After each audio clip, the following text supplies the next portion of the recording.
automotive sector has assumed to be abolished to calculate the effect from free trade agreement between the two countries. And then as an additional simulation, I tried to consider some improvement in Korea's domestic market regulation in terms of, more specifically in terms of the improvement of consumer perception against imported automobiles. That's what U.S. has much concerned till now. So I tried to control the behavioral parameters such as the elasticity of substitution between domestic goods and import, which was assumed to be 2.8% in the current GTEP model.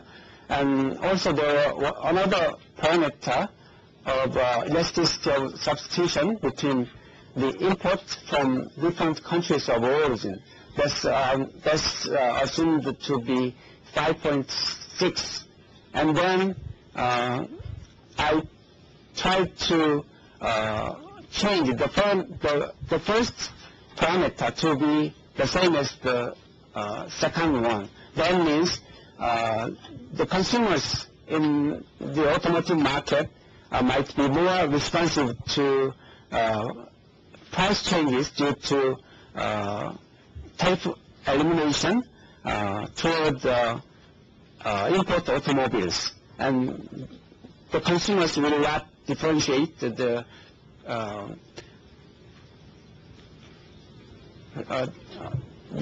are more responsive to the price reduction from tariff elimination as the changes. That's the way I try to model in the GTEP calculation. So this slide explains the two different simulations in the GTEP model, as I've just explained. Yes, yeah, that's the further explanation. And the brief result from the simulation one, that is tariff elimination between the two countries in automotive sector only. And then the export from Korea to the U.S. market is calculated to increase by around 13%, and those from the U.S. to the Korean market might increase by 40%. The difference of the number is reflecting the differences in tariff barriers between the two countries. As I mentioned, for the passenger cars, tariff barriers is 8% in Korea and 2.5% in the U.S. That's the major reason for the different result. And if we apply this rate of growth to the base year bilateral trade data, and then we'll get bilateral exports in automotive sector from Korea's export to U.S. might increase around 900 billion, and for the U.S. exports to Korea might increase around 130 million, and then bilateral trade balance because of the free trade agreement, and if we consider the elimination of tariff barrier only, the bilateral trade balance might be improved in Korean side around 760 million in terms of US dollar. And for the alternative simulation, what I named the simulation 2, and if we consider the tariff elimination between the two countries, and at the same time we consider some improvement in consumer perception against imported automobiles, the bilateral trade, for example, export from Korea to U.S. will increase additionally around $21 million in value terms, and also the export from the U.S. to Korea will increase around $7 million. So in bilateral trade balance in automotive sector will be changed additionally around the 14 million surplus increase in the side of Korea.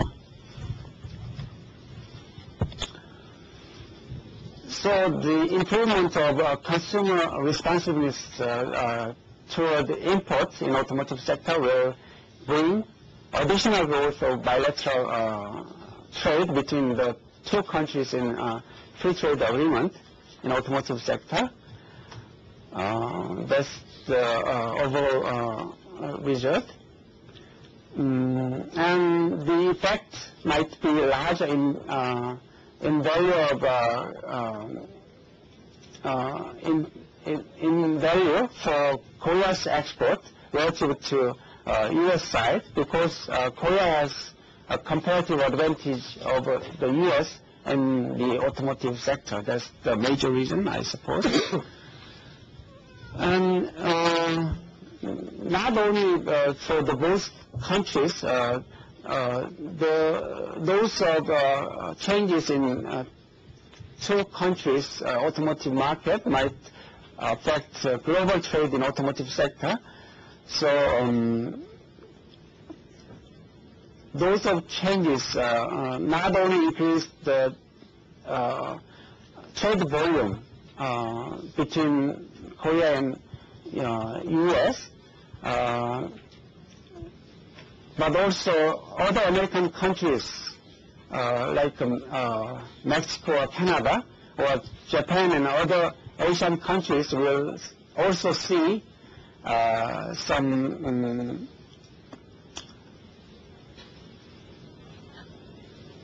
I see. Because of tariff elimination, the upper part is largely related to tariff elimination between the U.S. and Korea. So because of the result, the bilateral trade in automotive sector will be increased at the expense of other countries in the world, and the largest negative effect might be occurred in other American countries or Japan and other Asian countries which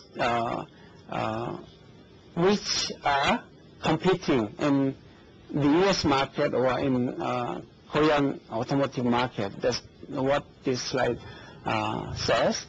And in addition, if there exists some improvement in consumer responsiveness toward imports, and then bilateral trade will increase not only in Korea and U.S. side, but also in other countries, in all other countries in the nation. That's what I got as result.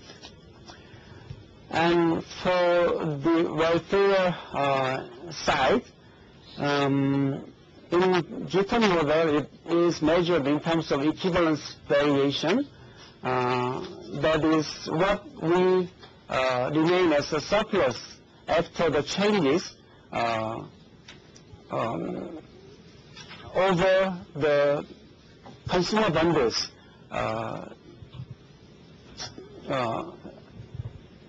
The same consumer bundles have, and then we might have some surplus after the changes, like the elimination of tariffs. That's what the equivalence variation tries to measure. And then when we eliminate tariff barriers only between the two countries, there might be some well